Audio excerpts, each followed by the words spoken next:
교회여 통일의 마중물이 되어라. 지금은 아주 진귀한 골동품과 같이 여겨지는 게 있는데요.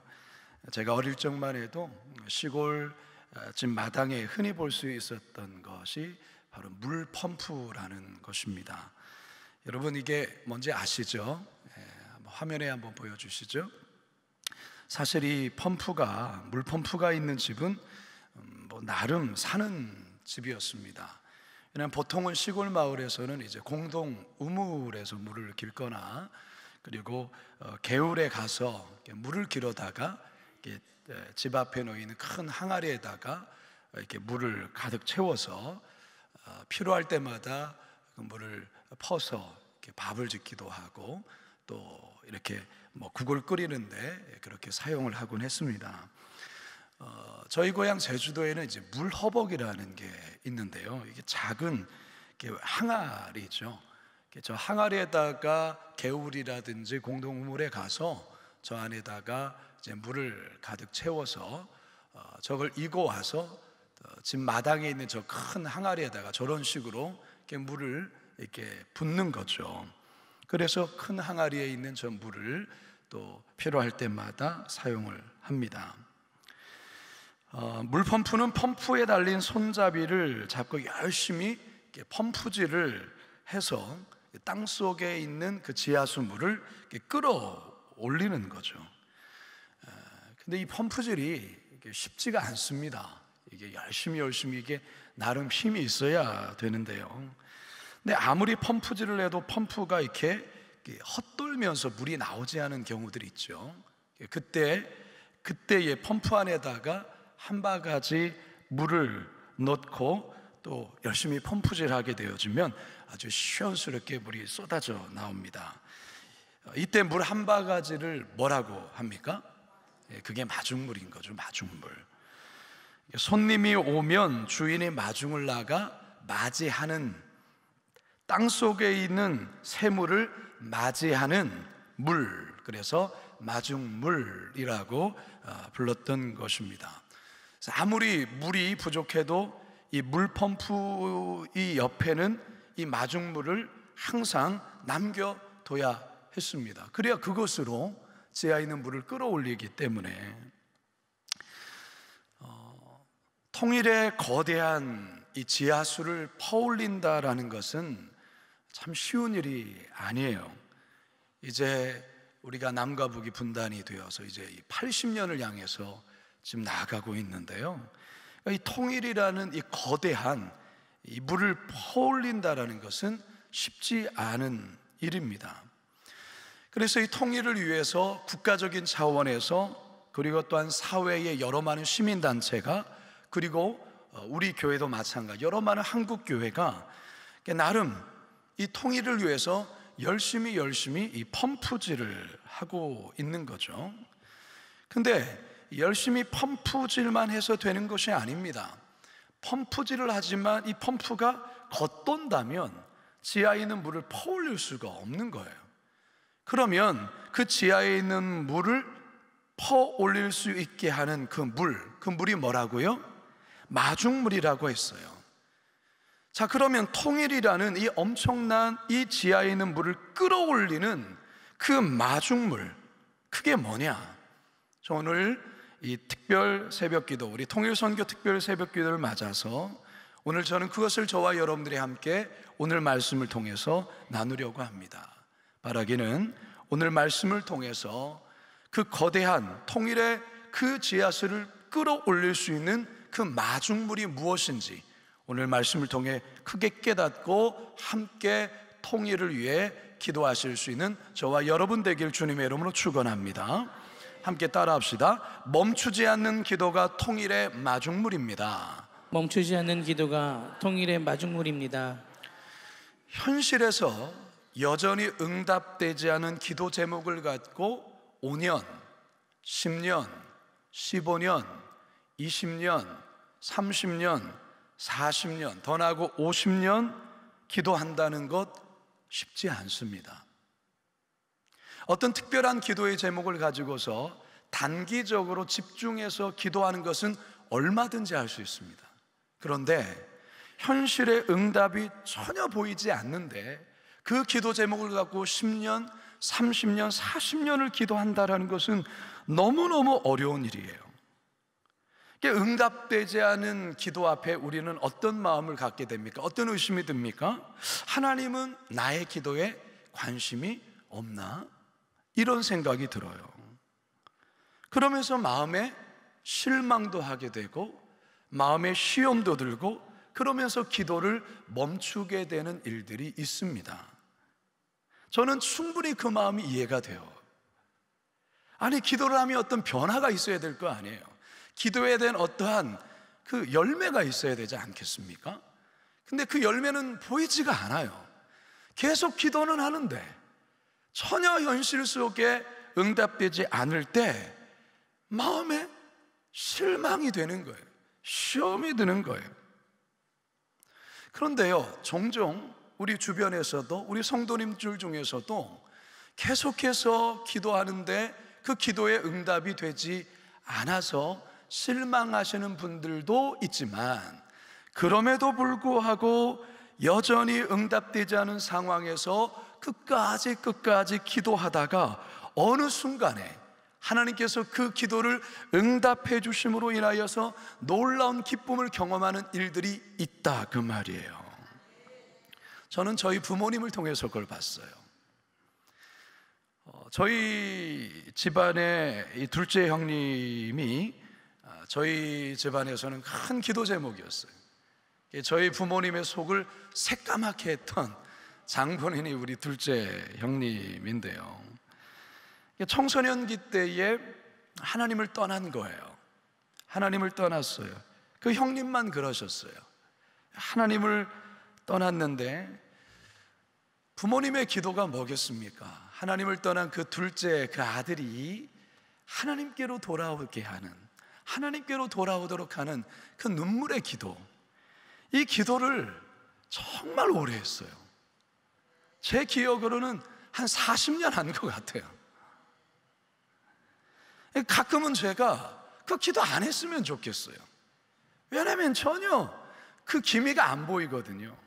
전혀 응답의 기미가 보이지 않아요. 그러니까 그 기도 안 했으면 좋겠어요.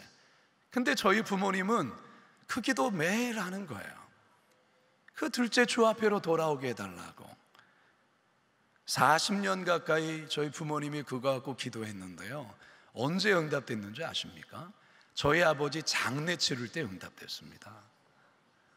저희 아버지 장례, 저희 아버지가 지금으로부터 한 14년 전에 하나님 나라 가셨는데, 그 장례 때에 장례를 치르고 난 주일날 그 형님이 주님께로 돌아왔어요. 40년 가까이 걸렸어요.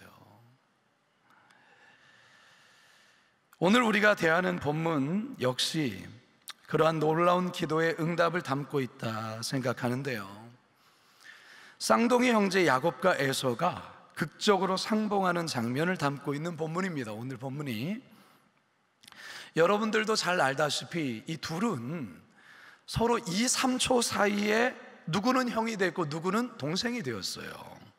형이 누굽니까? 에서. 동생이 누굽니까? 야곱이에요. 2, 3초 차이예요. 2, 3초. 야곱은 자신이 이 동생으로 태어난 것에 대한 엄청 불만이 있었어요. 당시에는 이 맏아들 중심 아니겠습니까? 맏아들에게 이 유산도 이 동생보다는 더 많이 가고요, 그때 당시에는 더 그랬단 말이죠. 그러니까 이 야곱의 입장에서는 그 간발의 차로 동생이 됐다라는 것이 천추의 한인 거예요. 그래서 어떻게든 이 형이 가지고 있는 이 장자의 그 특권, 이 특권을 어떻게든 손에 넣으려고 그야말로 기를 쓰고 애를 썼어요. 그렇게 해서 이 형의 장자권을 손에 얻죠. 그리고 아버지로부터의 그 장자에게 주는 그 축복권까지 그것을 뺏어요. 손에 넣어요. 장자권을 어떻게 뺐습니까? 형이 배가 고픈 그 틈을 타서 맛있게 팥죽을 쓰죠. 그 팥죽을 통하여서 그 형의 배고픔을, 그 틈을 이용해서 그 장자권을 손에 넣습니다. 아버지의 축복권을 어떻게 했습니까? 아버지가 눈이 잘 보이지 않는 그 약점, 그것을 기회로 삼아서 어머니와 공모해서 그 축복권까지 손에 넣지 않습니까? 하지만 이 야곱의 이 사기 행각은 결국 그 형 에서의 분노를 일으키게 됩니다. 이 형이 동생을 죽여버리겠다라고 마음에 분노를 품죠. 그래서 목숨을 부지하기 위해서 그가 선택한 게 뭐죠? 하란에 있는 삼촌 라반의 집으로 야반 도주합니다. 그게 야곱이었어요.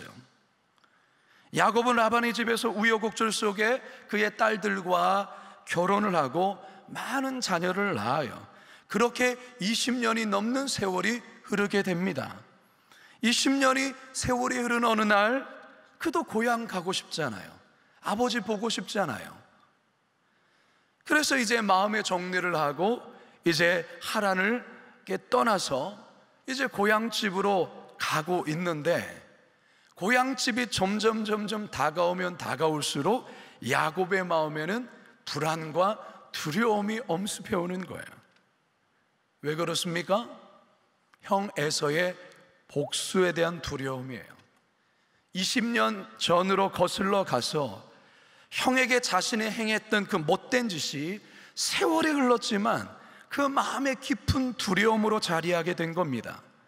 형 에서가 보복하면 처자식이며 모든 가축이며 재산이며 하루아침에 다 소멸되기 때문에 여기에 대한 두려움이 있었던 거예요. 이 두려움을 도무지 떨쳐버릴 수 없자 가족들 모두 먼저 야복 나루를 건너게 하고 야곱은 홀로 약복강에 남아서 밤새도록 뭐합니까? 천사와 씨름을 하는 거예요. 천사와 씨름을 하며 하나님의 긍휼과 은혜를 구합니다. 얼마나 야곱이 끈질기고 집요하게 이 천사의 다리를 붙잡아 놓아주지 않는지, 날이 밝아오는데도 야곱이 이걸 놔주지 않으니까 결국은 천사가 뭐합니까? 야곱의 환도뼈를 쳐버려요. 환도뼈가 골절이 됩니다. 그럼에도 불구하고 야곱이 그것을 놓지 않죠. 저에게 축복을 해주기 전까지는 제가 죽는 한이 있더라도 이건 놓지 못합니다. 결국은 천사가 야곱의 소원을 들어주죠. 이게 사실은 야곱의 기도의 모습을 보여주는 거예요. 이렇게 야곱의 끈질기고도 멈추지 않은 기도로 새날 새아침을 맞이하게 되죠. 그리고 형 에서를 만나게 되자 바로 오늘 본문과 같은 상상치도 못할 놀라운 화해의 역사가 있게 됩니다. 자, 오늘 본문 33장 4절입니다. 시작. 에서가 달려와서 그를 맞이하여 안고 목을 어긋맞추어 그와 입맞추고 서로 우니라. 여러분 상상이 되십니까? 에서가 갑자기 무장해제를 했어요. 동생 야곱을 보자 사실은 와서 보복을 해야 되는데 그가 들고 있는 칼과 화살을 내려놓고 갑자기 야곱에게 달려와서 그를 끌어안는 거예요. 이상한 일이에요. 원래 보복을 해야 돼요. 보복하기 위해서 사실은 그 군사를 끌고 왔던 거예요. 그런데 성령께서 역사하신 거죠. 성령께서 역사하시자 그 수십 년의 그 마음의 원한이, 그 마음이 눈 녹듯이 녹아버렸어요. 그리고 야곱을 보자 그를 죽이려고 했던 마음이 아니라 그에 대한 그리움, 그에 대한 보고 싶음, 그를 와락 끌어안고 한없이 울게 된 거예요. 여러분, 저는 이 모습 속에서 통일의 그날을 상상하게 됩니다. 남과 북이 야곱과 에서처럼 서로를 향한 원망과 원한과 미움을 내려놓고 서로를 부둥켜 안고 서로 꺼이꺼이 울게 될 그날을 소망해 봅니다. 무엇이 이런 역사를 이룬 것입니까? 기도입니다. 기도예요. 어떤 기도일까요? 애절하고 간절한 기도. 그리고 포기하지 않은 기도였어요.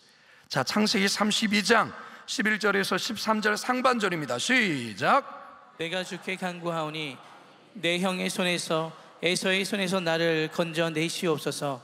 내가 그를 두려워함은 그가 와서 나와 내 처자들을 칠까 겁이 나기 때문이니이다.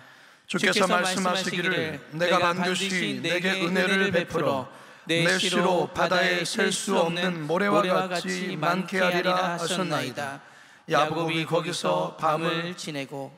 사랑하는 성도 여러분, 앞에서 기도를 이야기하면서 가장 어려운 기도란 현실에 아무런 변화가 없는 가운데서도 여전히 멈추지 않는 기도라고 했습니다. 그런데 이 멈추지 않은 기도가 결국 통일을 오게 할 것입니다. 멈추지 않은 기도가 통일을 끌어올리는 마중물이 될 것입니다. 이 같은 사실을 실제로 보여준 사례가 있잖아요. 동독과 소독의 통일이에요. 1980년 동독 작센주의 수도 라이프치히에 있는 성 니콜라스 교회에서 37살밖에 되지 않은 크리스티안 피러 목사가 부임을 하죠. 1981년 피러 목사는 평화 기도회를 조직하고 1981년 9월 20일부터 매주 월요일 오후 5시에 정기적으로 이 기도회를 열었어요. 성 니콜라스 교회의 성도들이 모이던 작은 집회의 평화 기도회, 저분이 그 기도회 집회에 참여했던 분이라고 CTS에서 제가 저 영상을 보다가 보게 됐는데요. 이 평화 기도회에 처음에는 조그맣게 시작됐어요. 근데 이게 점점 규모가 늘어나는 거죠. 나중에는 교회 다니지 않은 사람들도 참석하는 대규모 집회로 성장했습니다. 급기야는 매주 수천 명의 사람들이 기도에 참석한 후에 거리로 나와 독일 통일을 외쳤어요. 결국 이 기도회가 베를린 장벽을 무너뜨린 철퇴가 되어서 독일 통일의 초석이 되었다 할 수 있습니다. 여러분, 솔직히 통일은요 너무 아득해요. 너무 아득해요. 벌써 분단의 역사가 지금 얼마나 됩니까? 70년을 넘어서 이제 80년을 향해서 가고 있어요. 너무 아득한 일이에요. 오래 기도해요. 우리 매번 이 통일 선교 주간에 기도하잖아요. 계속 기도하잖아요. 근데 큰 변화가 일어나지 않는 것 같아요. 그러니까 그런 현실 앞에 우리가 이거 계속 기도해야 되나? 라는 생각이 들 때도 있어요. 그러나 실망해서는 안 돼요. 낙심해서는 안 돼요. 그 기도를 멈추면 안 돼요. 누가복음 18장 1절에서 2절 상반절 시작. 예수께서 그들에게 항상 기도하고 낙심하지 말아야 할 것을 비유로 말씀하여 이르시되, 항상 기도하고 낙심하지 말아야 한다, 그 말하고 있어요. 예레미야 33장 2절에서 3절입니다. 시작. 이를 행하시는 여호와, 그것을 만들며 성취하시는 여호와, 그의 이름을 여호와라는 이가 이와 같이 이르시되, 너는 내게 부르짖으라. 내가 내게 응답하겠고 내가 알지 못하는 크고 은밀한 일을 내게 보이리라. 할렐루야. 바라기는 저와 여러분, 우리 모두가 야곱과 에서가 부둥켜 안고 울었던 것처럼 남과 북이 얼싸안고 통곡하며 울게 될 그 바로 복음 통일의 그 날을 바라보며 통일을 위한 변함없는, 끊임없는, 멈추지 않는 그 기도의 마중물, 우리 모두가 되시길 주님의 이름으로 축원합니다. 두 번째이자 마지막, 한번 따라하겠습니다. 하나됨이 통일을 이루는 마중물입니다. 하나됨이 통일을 이루는 마중물입니다. 한 번 더요. 하나됨이 통일을 이루는 마중물입니다. 하나됨이 통일을 이루는 마중물입니다. 제가 가끔 설교 때에 소개했던 저희 고향의 천재 화가인 제주 소년 전희수, 이 전희수 군이 그린 그림 중에 이런 그림이 있어요. 한번 보세요. 이 그림 자세히 보시면 한반도 사진이잖아요. 남과 북이 함께 이게 서로 얼싸 안고 있는 그림이에요. 저는 이 그림에서 오늘 우리가 읽은 이 본문의 말씀이 떠올랐어요. 야곱과 에서가 이렇게 서로 얼싸 안고 이제는 서로 진정한 형제라는, 하나라는 하나됨을 이루게 되는 이 모습, 우리 한반도 땅 가운데 반드시 저 그림과 같은 역사가 있게 될 줄로 믿습니다. 사랑하는 성도 여러분, 통일의 거대한 이 지하수, 이 통일의 거대한 물을 퍼올리려면 다름 아닌 이 하나됨의 마중물이 필요하다는 거예요. 하나됨이야말로 통일을 끌어올리는 마중물이에요. 그런데요, 하나됨을 이루는 게 정말 어려워요. 여러분 가족들하고 하나됨을 이루는 게 쉽든가요? 멀리 생각하지 마시고 여러분 가족들을 한번 생각해 보세요. 몇 되지 않는 가족들하고도 마음을 하나로 합치하는 게 그렇게 어려운데 남과 북이 하나로 합쳐지는 게 그게 쉽겠습니까? 아니, 남과 북 이전에 지금 대한민국 땅이 동과 서도 서로가 하나 되지 못했는데 이 하나됨을 이룬다는 게 쉬운 일일까요? 교인들 간에도 하나됨을 이루는 게 쉽지 않은데 이게 하나됨을 이룬다는 게 쉬운 일이 아니죠. 정말 어려운 일입니다. 오늘날 우리나라에 생명 걸고 자유를 찾아오신 3만 5천에서 6천여 명의 통일민들, 하나님께서 우리에게 보내주신 이유가 뭘까요? 물론 그들은 자유를 찾아서 목숨 걸고 이 땅까지 오게 된 이들이겠지만 더 큰 관점에서 볼 때 우리는 하나님께서 그들을 이 땅에 보내신, 하나님께서 그들을 우리에게 보내주신 하나님의 사람들이라 우리는 생각하지 않습니까? 그들이 자유를 찾아 대한민국 땅에 왔지만 영적인 세계, 하나님의 관점에서 보면 하나님이 그들을 이 땅에 보내주신 거예요. 왜요? 왜 보내주실까요? 통일을 연습하라는 거예요. 통일을 연습하라 보내준 거예요. 이들과 하나됨을 이루는 거 보고 하나님께서 통일 줄지 말지, 아니 이들하고 하나가 되어야 이 통일이 돼서 수천만의 사람들, 이 북한에 있는 동포들과 우리가 같이 살아야 되는데, 아니 이들하고도 같이 못 산다면 그 통일이 복이 되겠습니까? 가만히 생각해 보세요. 통일민들 이 땅에 우리에게 보내주신 3만 5천 명의 이 통일민들과 정서적인 교감, 정신적인 교감, 신앙적인 교감, 다양한 그 교감을 통해서 하나 되는 것을 연습하라고 하나님이 우리에게 보내주신 거예요.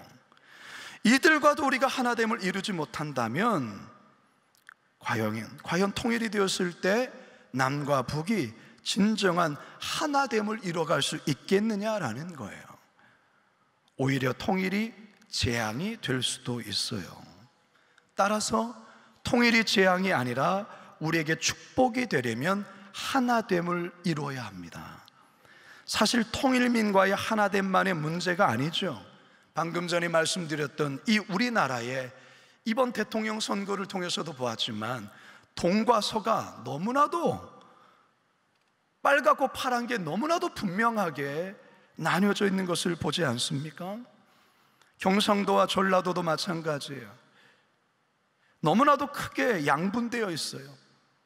어떻게 이 나라가 남과 북이 통일을 이룰 수 있을까 하는 생각이 이 땅을 보더라도 들어요. 기성세대와 젊은 세대들이 하나됨을 이뤄가야 하고, 먼 외국 땅에서 이 나라에 돈 벌러 온 이 외국인 근로자들과 우리나라가 하나됨을 이뤄가야 하는 것입니다. 이게 쉽지 않죠. 하지만 이뤄야 됩니다. 하나됨을 이뤄야 통일의 역사가 일어나는 거예요. 그래서 하나됨이 통일의 마중물이에요. 이것을 가장 먼저 보여줘야 되는 것이 교회예요. 교회. 먼저 교회가 하나됨을 이뤄가야 되는 건데요, 하나님의 신비를 누구보다 알고 경험한 이들이 우리 믿음의 성도들 아니겠습니까? 요한복음 14장부터 16장까지를 다락방 강화라고 합니다. 예수님이 제자들의 발을 씻기시고 유월절 만찬을 드시는 상황에서 제자들에게 마지막으로 주시는 예수님의 말씀, 그리고 17장에서 우리 예수님께서 제자들의 마지막 기도를 하시죠. 대제사장적 기도라고 하는, 제가 예전에 금요기도회 때 이 말씀 갖고 몇 주간을 여러분께 설교했죠. 이 대제사장적 기도의 핵심이 뭡니까? 그게 하나됨이에요. 하나됨.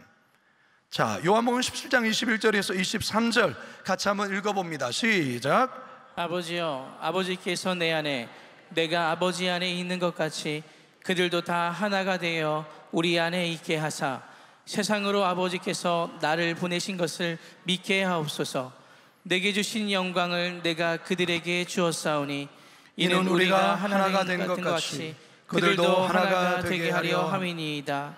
곧 내가 그들 안에 있고 아버지께서 내 안에 계시어 그들로 온전함을 이루어 하나가 되게 하려 함은 아버지께서 나를 보내신 것과 또 나를 사랑하심 같이 그들도 사랑하신 것을 세상으로 알게 하려 함이로소이다. 왜 예수님께서 하나 되게 해주십시오, 우리가 하나 된 것처럼 저들도 하나가 되게 해주십시오라고 반복하고 또 반복하고 또 반복할까요? 하나 되면은 하늘의 신비가 있기 때문에 그렇습니다. 하늘의 비밀이 있기 때문에 그렇습니다. 여러분, 세상에서 벌어지는 많은 사고와 사건들을 보면 결국은 하나를 이루지 못하는 데서 일어난 일들이 많습니다. 한번 생각해 볼까요? 왜 많은 부부들이 결혼한 이후에 결국 헤어질까요? 결국은 마음이 하나 되지 않기 때문이 아닐까요? 마음이 안 맞기 때문에. 그만큼 마음이 하나 되는 것은 어려운 일이에요. 가정만 그렇습니까? 직장도 그렇지 않습니까? 여러분, 직장 생활이 왜 어려울까요? 일이 힘든 것도 힘든 거지만 서로 간에, 동료 간에, 또한 여러 많은 부서 간에 마음이 맞지 않아서 하나 되지 못해서 이루어지는 것이 아니겠습니까? 그래서 힘든 것 아니겠어요? 사회도 그렇고 국가도 그렇습니다. 반대로 우리가 살아가면서 하나됨을 이루면 여기는 엄청난 능력이 발휘됩니다. 결정적으로 오늘 본문에서 이 요한복음 17장 말씀에 보면 예수님은 성부 하나님, 그리고 성자 예수님, 그리고 성령 하나님이 하나라고 말하고 있는 거예요. 하나라고 말하는 거예요. 한번 볼까요? 요한복음 17장 21절 시작. 아버지여, 아버지께서 내 안에, 내가 아버지 안에 있는 것 같이 그들도 다 하나가 되어 우리 안에 있게 하사. 그렇습니다. 하나님께서 하나인 것처럼 우리 믿음의 형제들, 믿음의 성도들이 하나가 되게 해달라는 거예요. 하나가 되게 해달라. 교회에서 목회자가 성도가 마음이 하나가 되고 뜻이 하나 될 때 어떤 일이 벌어집니까? 목회자와 중직자가 하나가 될 때에 그 교회 안에서 어떤 일이 벌어질까요? 놀라운 일이 벌어집니다. 뭐든 할 수 있습니다. 하나님께서 그 교회를 통해서 행하시고자 하시는 일들은 하나가 되어질 때에 이루어지는 것입니다.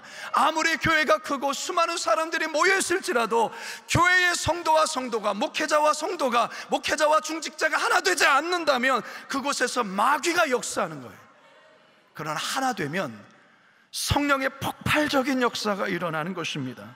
저는 이번 6.25 특별히 이 한 주 동안 우리가 이 특별 새벽 기도를 갖는 동안에 우리가 함께 기도하는 것은 바로 이 기도를 통해서 하나됨을 이루기 위한 시간인 줄 믿으시기 바랍니다. 우리가 하나 되어서 북한 통일, 복음 통일이라는 것을 이 기도의 제목을 가지고서 우리가 함께 하나 되어서 기도할 때 하나님께서 하나의 능력을 우리 교회 가운데 부어주실 줄로 믿습니다.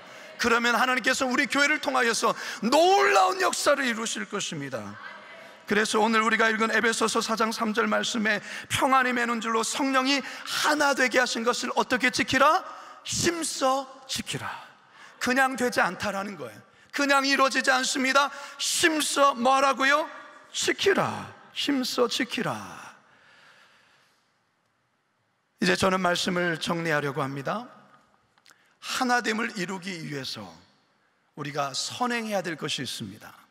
그건 용서입니다. 용서. 그리고 화해입니다. 화해.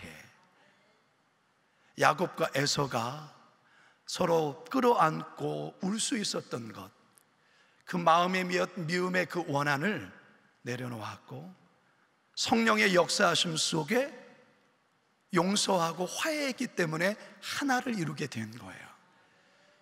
용서와 화해, 우리 그리스도인들이 먼저 실천하셔야 됩니다.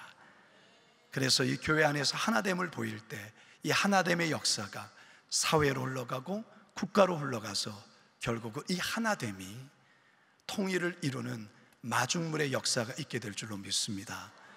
이 새벽 우리 두 가지 기억합시다. 두 가지 기억합시다. 여전히 여러분 그 기도 멈추지 마십시오.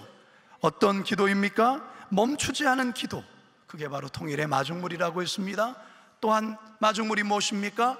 하나됨을 이루는 이 하나됨이 통일의 마중물이 될 줄로 믿습니다.